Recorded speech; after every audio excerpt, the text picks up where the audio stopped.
사도행전은 사도가 기록한 것이 아니고 누가가 기록을 했습니다.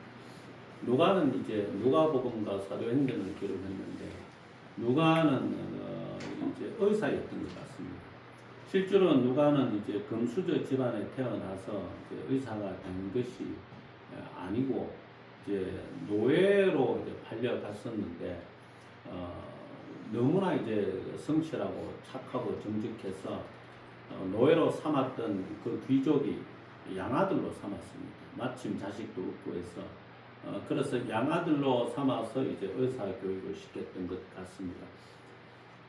그리스, 터키를 성지 순례했던 것이 이제 저한테는 적잖은 이제 도움이 되었는데 거기에 보면은 기원전에 있었던 그런 의료의과 시술들이 무슨 수술 바늘도 있고 별의별 게 다 있어요.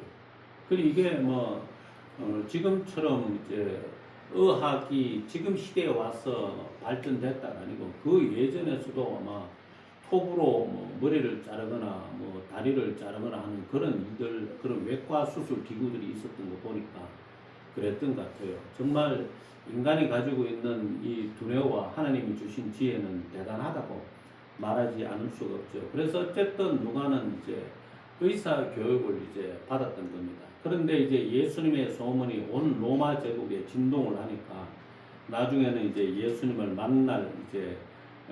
만나고 싶은 마음이 생기는 거예요. 그래서 예수님을 만나는 이제 그날에 이제 크게 이제 감동을 받았죠. 그래서 재산을 정리를 했는지 안 했는지는 모르겠지만 아마 정리했는 것 같아요. 누가복음이나 사도행전을 양피지에 기록하려고 하면 많은 돈이 들어가기 마련이거든요. 게다가 예수님을 따라다니면서 해야 되니까 이제 얼마나 이제 많은 그러니까 본업에 충실한 게 아니고 얼마나 많은 시간을 예수님을 따라다니면서 또 심지어 어떤 때는 또 예수님의 먹을 것, 주무실 것 이런 것들도 공개를 하고 또 이렇게 했겠습니까? 그래서 어쨌든 데오빌로여 내가 먼저 쓴 글에는 이렇게 이야기할 정도로 총독 데오빌로에게 직접 편지를 써서 예수님에 대해서 이야기할 정도로 이제 말하자면 권세가 있는 사람이라고 봐야 되겠죠. 그죠? 예? 아무나 편지 쓰면 받아줍니까? 아무나 편지 쓴다고 안 받아줍니다.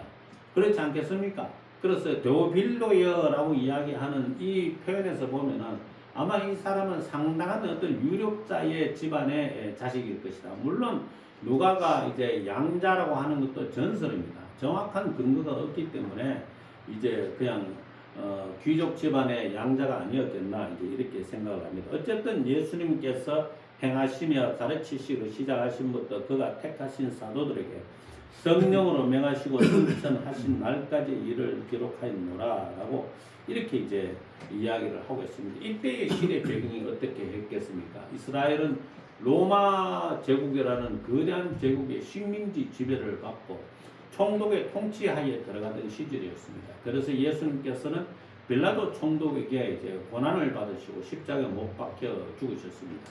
그리고 사도행전의 이 기록을 전달받는 사람은 빌라도 총독이 아니고 데오빌로 총독이었던 것으로 이제 보여집니다. 그래서 이제 어떻게 생각하면은 우리가 일제 식민지 지배하에 있을 때에 그때 일제 식민지 이제 지배하에 있을 때 그 상황과 전혀 다를 바가 없었던 것이죠. 그런 상황에서 예수님께서는 회개하라 천국이 가까이 왔느니라 하시면서 천국 복음을 전파하셨고 또 제자들 중에 12명을 사도로 택하사 그들에게 복음을 전하실 것을 명령하셨고 한 사람의 배신으로 인해서 이제 오늘 본문은 아니지만은 이제 15절 이하에 보면은 이제 마띠아라는 사람이 이제 그 거리난 가룟유다 대신에 이제 사도로 이제 그 임명되는 그런 장면을 이제 볼 수가 있습니다. 어쨌든 예수님께서는 나라의 상황이 그렇게나 위급한데도 그 나라의 상황과는 어울리지 않게 복음을 전하라고 명령을 하셨습니다. 이게 이제 우리 기독교인들이 너무나도 착각하고 있는 것 중에 하나입니다. 기독교인의 사명은 나라를 살리는 게 아니고 복음을 전하는 겁니다. 죽을 영혼을 하나님께로 예수님께로 인도해서 구원을 받게 하는 것이 기독교인의 사명입니다. 물론 나라를 위해서 기도해야 되는 것이 또한 그 더 큰 사명입니다. 예를 들어서 이스라엘 민족들이 남유다 족속들이 뭡니까 이제 바벨론으로 이제 끌려갈 때에 뭐라고 이야기를 하셨습니까? 그 성에 평안하기를 빌으라 그랬잖아요. 그 성이 평안하기를 빌으라. 그래야만이 너희도 평안하다. 이렇게 이야기를 하셨습니다. 그러니까 우리가 지금 살고 있는 이 대한민국 땅이 아무리 부도덕하고 부정직하고 온갖 거짓말로 온갖 거짓말이 난무를 하고 온갖 사기질 일로 가득 차고 어리석고 미련한 사람으로 가득 차 있다고 하더라도 우리는 이 나라를 위해서 기도하는 것이 사명이라는 것도 또한 알아야 됩니다. 그런데 문제는 어느 순간인가부터인가 이제 이 사뿐이라고 저는 생각을 하고 싶은데 그런 사람들이 밖에 나가가지고 무슨 뭐 시국 선언을 한답시고 뭐 구국 기도를 한답시고 그런 헌금질을 하면서 떠들고 난 뒤부터 기도를 안 하기를 시작을 합니다. 그 나가서 모여가지고 태극기 흔드는 것에 대해 그 가치를 두고 정말 중요한 것은 기도를 해야 되는 거거든요. 정말 중요한 것은 우리가 나라를 위해서 기도하고 우리나라의 역사 그리고 이 강릉시의 역사, 강원도의 역사, 우리 개인의 역사, 교회의 역사는 하나님께 달린 것이지 광장에서 흔드는 태극기에 달린 게 아니란 말입니다. 물론 그것 자체를 잘못됐다고 저는 말하고 싶지 않아요. 하지만 기독교인들은 만일에 무게중심이 왼쪽과 오른쪽이 있다면 기도를 더 많이 해야 되고 태극기는 그거보다 적게 흔들어야 되는 겁니다. 그래야 이게 균형이 맞추는 거죠. 이게 성경적인 거라고. 이게 성경적인 거라고. 로마 제국으로부터 독립하기 위해서 열심 당원이었던 그 셀루딘 시몬이라는 이 사도의 이름이 13절에 나오지 않습니까? 이 사람은 열심 당원입니다. 테러리스트입니다. 테러 분자. 그러니까 로마의 병정들이나 로마의 어떤 그런 어떤 군사시설이나 로마인들이나 등등을 습격을 해가지고 테러를 해서 이제 그걸 폭력적인 행동을 하는 그런 말하자면 이스라엘 입장에서는 애국 기사였던 거예요. 그런데 그런 사람을 예수님께서는 너 그거 그만하고 복음을 전하는 사람이 되라고 불렀던 겁니다. 너 그거 그만하고 네가 할 일은 그거 아니고 복음을 전하는 사람이야. 이렇게 불렀던 것이죠. 우리가 이런 점에서 명확한 인식을 가져야 됩니다. 여러분, 제가 팬덤에 관해서 제가 지난주도 살짝 이야기를 했는데요. 팬덤을 여기 구글에 딱 쳐보세요. 한결이가 팬덤을 구글에 딱 쳐보면은, 구글에 팬덤을 딱 치면 어떤 단어가 등장하는 맹신자라는 단어가 등장합니다. 맹신자. 예? 맹목적인 추종자라는 의미가 딱 드러납니다. 팬덤이요.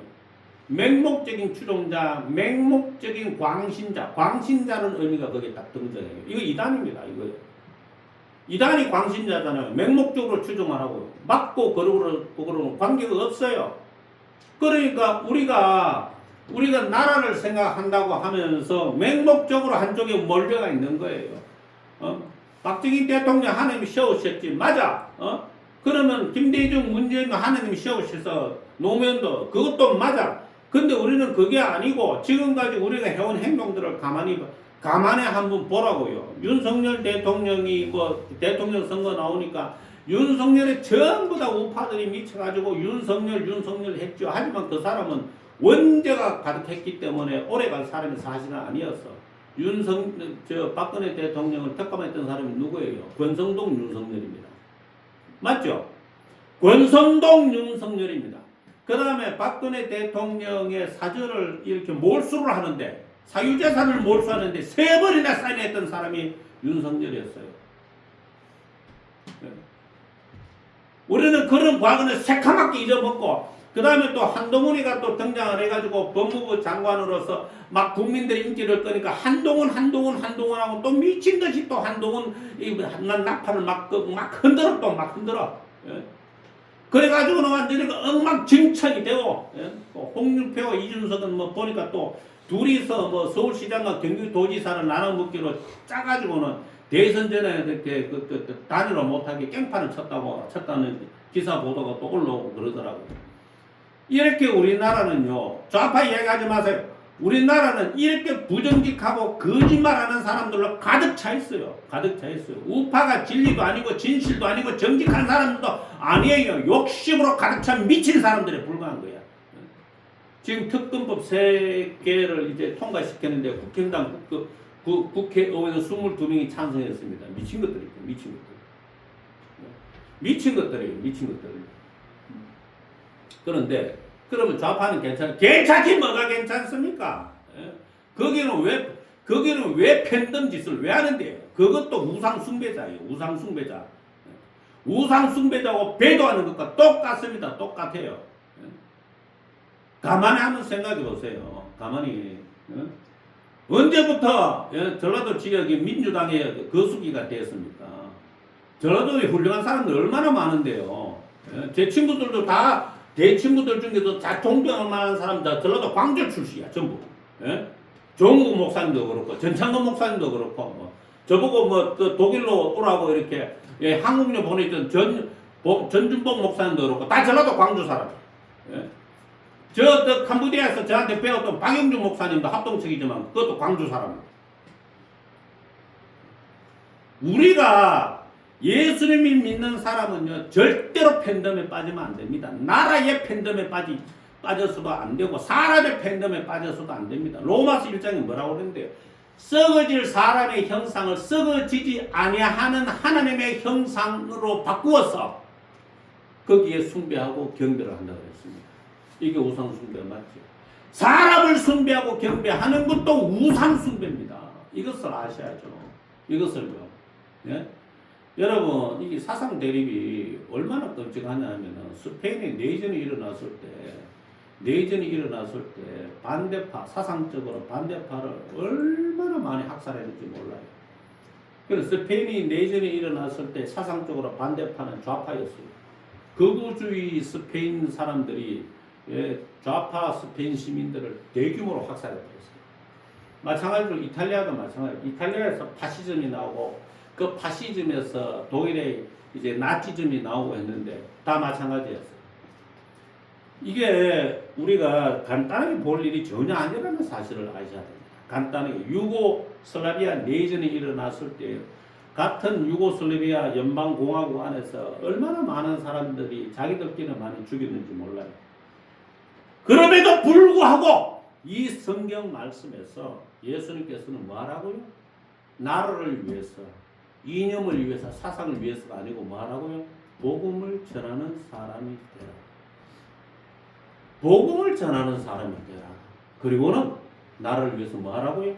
기도하라고 이야기를 하고 있는 겁니다. 기도하라라고 이야기를 하고 있는 겁니다.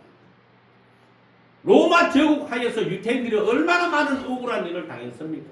빌라도 총독이 제사를 드린답시고 유태인들을, 죄 없는 유태인들을 잡아가지고 모가지 베고 해가지고는 자기들의 그 우상 숭배하는 제사에다가 피를 섞어가지고 제사 지내고 했잖아요. 그런 억울한 일을 당하는 그 와중에도 예수님은 아무 말씀 안 하시고 사람을 낚는 어부가 되라. 그 이야기를 하십니다. 그 이야기를. 예? 분노하지 말고 나라를 위해서, 이념을 위해서, 사상을 위해서 분노하지 말고 복음을 전하고 나라를 위해 기도하는 사람이 되어라 라고 이렇게 이야기했습니다. 이제 우리 한번 생각해 봅시다. 그래 뭐 나라 지금 다 많이 하시죠. 좌파는 좌파들이 이게 옳다고 하고 우파는 우파들이 이게 옳다고 하는데 둘 중에 하나는 쏟고 있습니다. 아니면 둘 다 쏟고 있든지 틀림없습니다.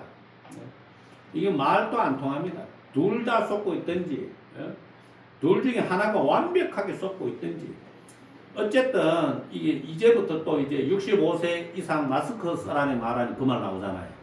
예? 그런데 닥터 조이의 건강 이야기요. 이 사람도 이제 뭐 박사 출신으로 뭐 유튜브가 돈이 많이 되니까 뭐 의사 하면서도 또 그것도 하는 모양이던데 이게 미국 청문회 의회 청문회에서 이 백신 주사를 맞을 때 신근염이 생긴다는 것을 의도적으로 숨겼다. 의도적으로 숨겼다. 그 다음에 이스라엘 전 총리였던 사람이 백신을 맞은 지 아직도 2년이 지났는데 스파이크 단백질이 나와가지고 꼼짝을 못하고 있다. 철저하게 속이고 있는데 왜 갑자기 우리나라에서 갑자기 65세 이상에 다시 마스크 이야기가 갑자기 살짝 튀어나올까요? 무슨 의도가 있을까요? 이미 거짓말하는 게 시작부터 끝까지 거짓말에 따라서 만천하에 드러났는데 마스크 이야기가 갑자기 왜 나오겠습니까? 이런 걸 비판하려고 하는 게 아닙니다. 항상 억울한 일은 백성들이 맞이하게 되어 있습니다. 항상 피해자는 나오게 되어 있고 고난과 고통은 우리의 정치 현실에서 죄인들이 악인들이 정권을 잡고 있는 뭐 좌파 우파 이야기하는 게 아니에요. 악인들이 정권을 잡고 있는 그들 아래에 있는 이상은 우리는 피해를 보게 돼 있어요. 우파가 의인입니까? 진짜 의인 맞아요. 예? 나쁜 놈들이. 우파가 더 나쁜 놈들이. 그런데 어쨌든 그런 억울한 일을 우리가 겪는 한이 있더라도 우리가 해야 될 일은 뭐라고요? 복음을 전하라. 복음을 전하고 예? 길을 잃어버린 목자를 잃어버린 자들을 예수님께로 인도하라. 그 말씀을 하고 계십니다. 그 말씀을 하시고 또 할 일이 있다면 나라를 위해서 기도해라. 그 성이 평안하기를 위해서 기도해라. 이게 성경이 우리에게 주시는 말씀입니다. 가장 이제 우리가 중심을 잡아야 될 거는요. 팬덤에 빠지지 마세요. 광신자가 되지 마시라고. 이쪽도 저쪽도 광신자가 되지 마세요. 이쪽도 거짓말쟁이고 저쪽도 거짓말쟁입니다. 모든 역사는 드러나 봐야 하는 일입니다. 맞지 않습니까? 어떤 일이 일어날지 우리는 아무것도 모릅니다. 아무것도 몰라요. 우리나라에 살기 힘드시면 뭐 외국으로 저 이민 가셔도 돼요. 우리나라 사람이라면 그냥 뭐 받아주는 나라도 많아요. 공짜로 그냥 받아주는 나라도 많아요. 근데 그거 가서 뭘 해야 되노? 복음을 전해야 됩니다. 어디를 가더라도 복음을 전하러 가야 됩니다.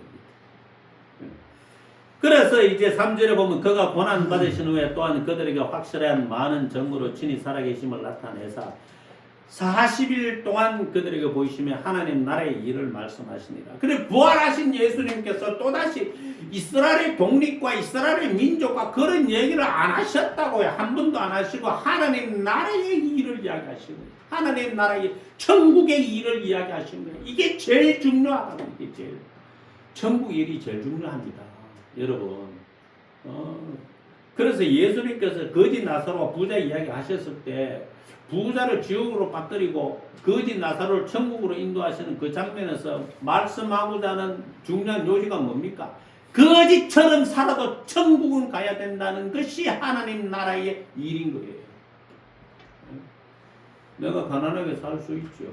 돈 때문에 늘 쪼들리고 고민할 수 있고 하고 싶은 일은 많은데 못할 수도 있죠. 그렇게 불만이 많고 불평이 많고 불안과 염려와 두려움이 많은 인생을 살 수 있습니다. 그래도 천국은 가야 됩니다. 그래도 천국은 가야 됩니다.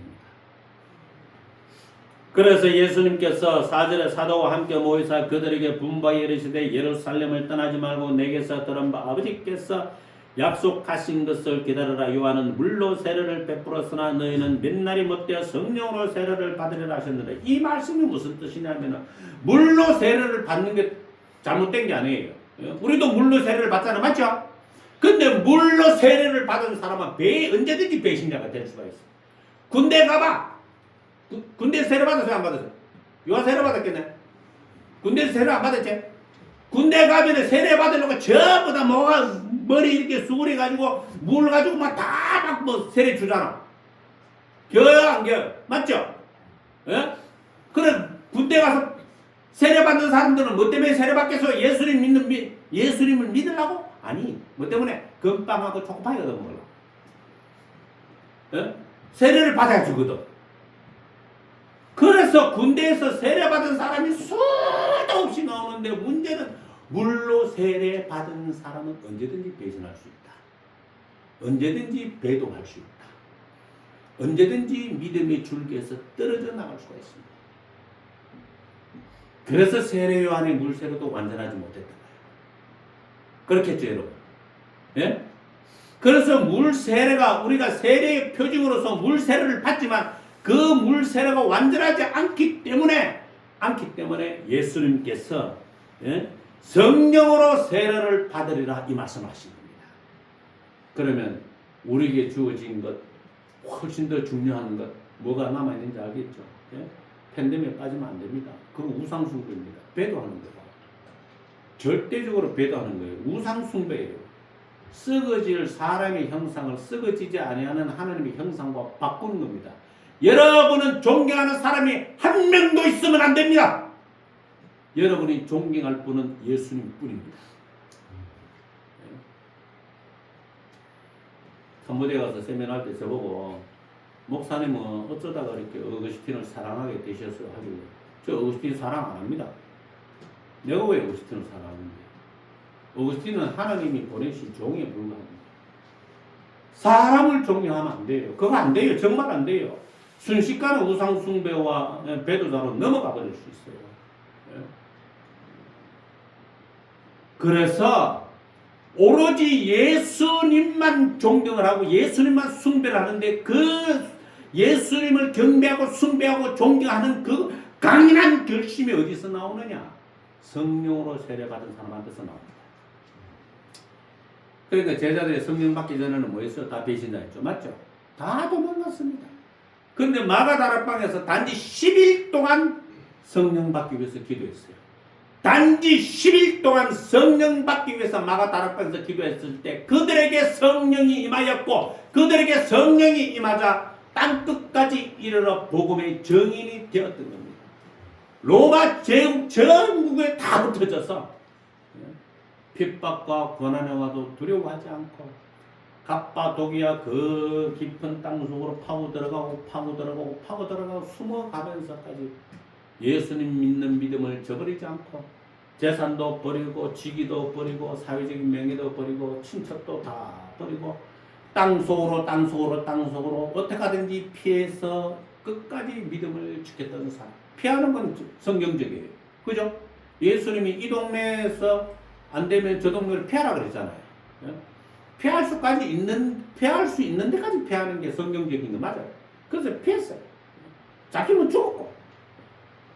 바로 성령으로 세례를 받은 사람이 믿음을 끝까지 지키는 거예요. 성령으로 세례를 받은 사람. 그래서 예수님께서 예루살렘을 떠나지 말고 내게서 들은 바 아버지께서 약속하신 것을 기다리라. 오로지 성령 받기 위해서 기다리라. 그 이야기를 하신 겁니다. 어느 날 문득 제가 한테서 이제 모르겠어요. 좀 더 시간이 지나고 나면은 말씀을 들을 수 있을 것도 같은데 다른 게 아니고 그전에는 이상하게 제가 성령으로 충만하게 주옵소서라는 기도가 잘 안 나왔어. 알면서도 말을 하면서도 가르치면서도 그 말이 잘 안 나왔어. 그런데 이 며칠 전부터 계속 가며 오며 자며 일어나며 세수하며 밥 먹으며 성령 충만하게 주옵소서 성령 충만하게 주옵소서 그 기도가 계속 머릿속에서 떠나질 않는 거야. 떠나질 않는 거야. 불안하던 마음이 사라지고 하나님 감사합니다. 성령 충만하게 주옵소서. 계속 그 기도에 이제 저도 모르게 집중하는 거예요. 저는 저의 이런 마음의 내적인 상태가 계속적으로 이어지기를 바라요. 정말 성령으로 충만한 역사가 내게 임하여서 하나님께서 내 입술을 폭발적으로 쓰시기를 원하는 마음으로 성령 충만하기를 이 기도가 여기서는 10일이지만 나는 100일이 걸려도 좋으니까 계속 그 기도를 하기를 원한다. 이렇게 말하고 말씀드리고 싶습니다. 그랬더니 그들이 모였을 때 예수께 여쭈어 이르되 주께서 이스라엘 나라를 회복하심이 이때이니까 이 사람들의 관심은 이스라엘 나라를 독립에 이스라엘 나라를 회복하는 이런 어떤 세상적인 생각을 버리지를 못했던 거죠. 그러니까 예수님께서 때와 시기는 아버지께서 자기의 권한에 두셨으니 너희가 알 바가 아니오. 왜요? 이스라엘 사람들인데 왜 너희가 알 바가 아니래? 니하고 상관없다. 너희는 사람을 낚는 어부가 되라. 전도하러 가라. 복음을 전하러 가라. 나라가 어떻게 되든지 말든지 신경 쓰지 말고 이스라엘 나라가 독립이 되든지 쫄딱 망하든지는 너희 알 바가 아니오. 하나님의 권한에 있으니까. 그래서 결국 망했잖아. 이스라엘은 결국 AD 70년경, 77년경에 망했잖아요. 완전히 초토화됐잖아요. 완전히. 이스라엘은 나라 자체가. 그게 너희의 알 바가 아니오. 우리가 알아야 할 것은 뭐라고요? 오직 성령이 너희에게 임하시면 너희가 권능을 받고 예루살렘과 온 유대와 사마리아와 땅 끝까지 이르러 내 증인이 되리라. 성령을 받고 그리고는 그 권능을 받아서 예루살렘과 온 유대와 사마리아와 땅 끝까지. 예루살렘은요 유대인의 본산이에요. 여기에서 핍박이 일어나서 다 흩어졌어요. 또 온 유대 땅도 유대인들의 방해가 끝도 없이 심해요. 사마리아는요 유대인들한테 대한 유대인들에 대한 차별의식 때문에 유대인들이 자기들을 차별한 것 때문에 억하심정이 가득한 거예요. 그리고 땅 끝은 아무도 가보지 못한 곳이겠죠. 그러니까 권능을 받아야 되는 이유가 뭐냐? 무슨 권능이냐? 귀신이 떠나가고 병든 자들 고침받는 권능? 그거라고만 생각해서는 안 됩니다. 왠지 아세요? 사도 바울이 성령 충만했죠. 사도 바울이 손수건 들고 가가 죽은 사람 몸 위에 올려놓으니까 죽은 사람이 살아나고 막 그랬잖아요. 귀신이 막 떠나가고 그랬잖아요. 그랬어요, 안 그랬어요? 그러면 사도 바울이 가는 곳마다 복음의 폭발적인 역사가 일어나가지고 100명, 200명, 1000명, 2000명 막 전도가 되고 막 그랬습니까? 안 그랬죠? 예? 전혀 안 그랬습니다. 성령 충만하고 권능을 받았는데 사도 바울은 한 명 만나 전도해가지고 그 사람을 씨앗으로 삼아서 가정교회를 만들어내고 또 옆 사람을 전도해가지고 또 가정교회를 만들어내고, 다시 말하면 이 권능은 하나님의 신비한 초자연적인 능력이 아니라 끝까지 복음을 전할 인내와 힘 그리고 끈기와 담대함이었던 거죠. 두드려 맞아도 포기하지 않고 죽음을 당하여도 포기하지 않고 끝까지 복음을 전하여 내 복음을 전하는 내 앞길에 많은 어려움이 있어도 복음을 전하는 걸음을 포기하지 않는 그게 권능이에요. 그게 권능이에요. 얼마나 많은 사람들 포기하는데. 데마가 포기하고요. 나중에 마가도 바울을 따라가지고 저 터키 저 강도 많은 산맥으로 가려고 하다가 무서워가지고 포기하고 막 그랬잖아요. 나중에는 마가가 회개하고 다시 따라갔지만 그랬던 겁니다, 여러분. 그래서 우리가 왜 성령을 받아야 되냐 하면은 권능을 받아야 되기 때문이고, 권능을 받아야만이 예루살렘과 온 유대와 사마리아와 땅 끝까지 이르러서 정인이 되는 그 마음의 중심의 결단이 바뀌어지지 않게 되는 겁니다. 예? 세상 풍조에 휘둘리지 않게 되고요.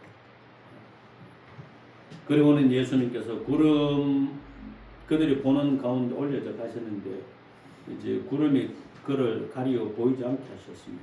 그랬더니 이제 천사들이 하늘로 올려주신 이 예수는 하늘로 가심을 본 그대로 오시리라. 그러니까 결국에는 뭐 구름 타고 다시 오신다는 것이죠. 그래서 이 제자들이 감람원이라는 산으로부터 예루살렘으로 돌아오니 이 마가다락방으로 모인 거겠죠. 그죠? 바로 마가다락방 이제 120명이나 된다고 했으니까, 마가가 제주도보다 큰 구브로라는 섬이 있습니다. 지금은 키프로스 섬이죠. 거기에 이제 넘버 3 안에 들어가는 부자였다는 전설이 있습니다. 그래서 재산을 정리해서 헤롯 궁전 옆에다가 큰 대저택을 지었는데 120명이 충분히 들어갈 정도로. 그래서 거기 그들이 유하는 다락방으로 올라가는 베드로, 요한, 야고보, 안드레, 빌립, 도마, 바돌로메, 마테와 및 알페의 아들 야고보, 셀롯인 시몬, 야고보의 아들 유다가 있어요. 가룟유다가 아니고 야고보의 아들 유다도 있고, 또 누가 있었어요? 이 장면을 받는 사람 누가도 있었고, 그렇죠? 예? 그러면 다른 사람 120명 다 합쳐서 120명이 있었던 거잖아요. 그 많은 사람이 예수님의 말씀에 순종해서 복음을 전하는 사람이 되기 위해서 성령으로 충만하게 주옵소서, 성령으로 충만하게 주옵소서 라고 기도에 10일 동안 몰두했던 겁니다. 우리 교우들도 이 점을 잊어서는 안 되겠습니다. 나라 걱정되시죠? 기도합시다. 그리고 성령 받기를 위해서 또 기도합시다. 내가 성령 받기가, 내가 이제 성령 받아가 뭐 하겠노? 그런 소리 하지 마십시오. 모세는 80세에 성령을 받았습니다. 맞죠? 네?